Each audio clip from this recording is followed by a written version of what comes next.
Hi, we're the Rynearsons. I'm Kathy. I'm Mark.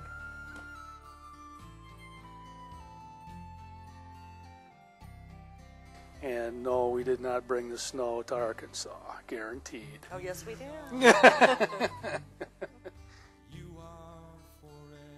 I was born in a little town called Antigo, Wisconsin, which is north and west of Green Bay. And, my parents were Methodist, and I was born and raised in the Methodist church. I was born in La Crosse, Wisconsin. I was born and raised in a Catholic household. The only time you didn't go to church was if you were on your deathbed. Sister Loretta was the meanest teacher I had ever had.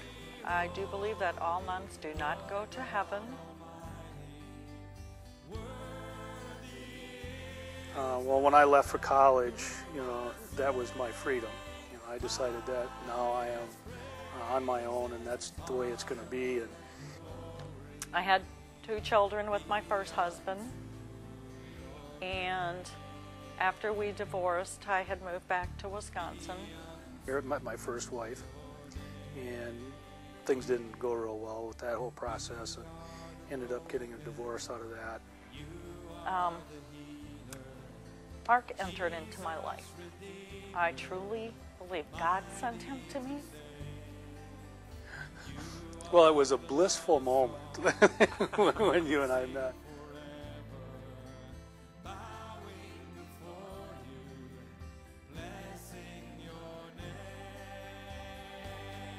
When I first went to Charleston, like I said, I got this job as a vice president and general manager. About $190 million operation. It was a pretty good size, and I was on the path to potentially take over the whole North American business. Living the life. The thing that both of us found out in our communication with each other, that there was something missing.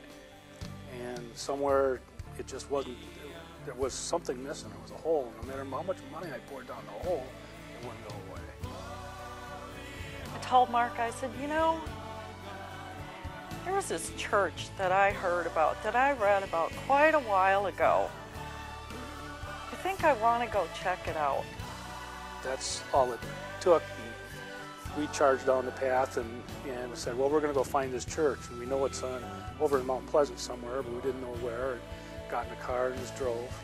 We just got off at the first exit, came down the exit, and we saw a squad car directing traffic, and both of us thought it was an accident.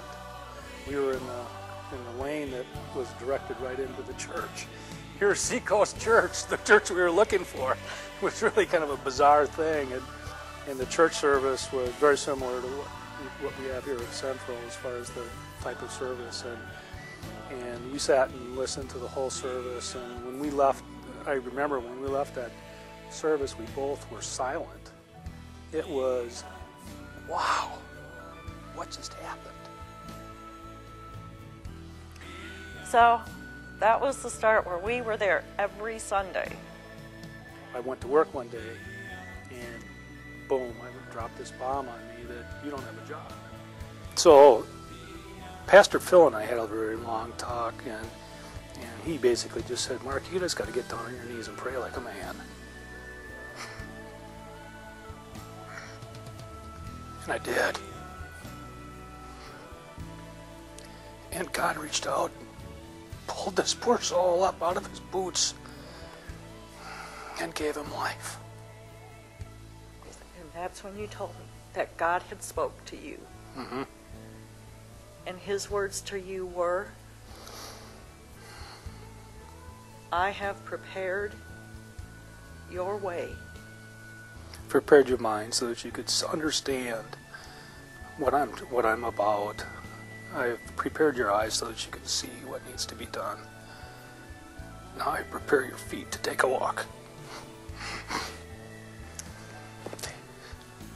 And we were soon moving to Richmond, Virginia. Yep. So I took a walk. And God has brought me to Fort Smith, and I'm waiting patiently for what he has in store for me here. I just continue to follow in his footsteps as best I can. So we came to service here walked in, and I think from the minute we walked in the door, we knew this was the place for us. And we love our small group. Yeah. We love the people here. One of the things I think that I would share with anybody sitting out there is that if you're not involved in a 242 group, you're missing probably 75% of your life. Every morning when I have coffee with God, the first words out of my mouth are, "Prepare my heart, my mind, and my feet for this day's journey is yours." And your day is different. It will never be the same. We're the Rynearsons. We're the Rynearsons. We are Central. We are Central.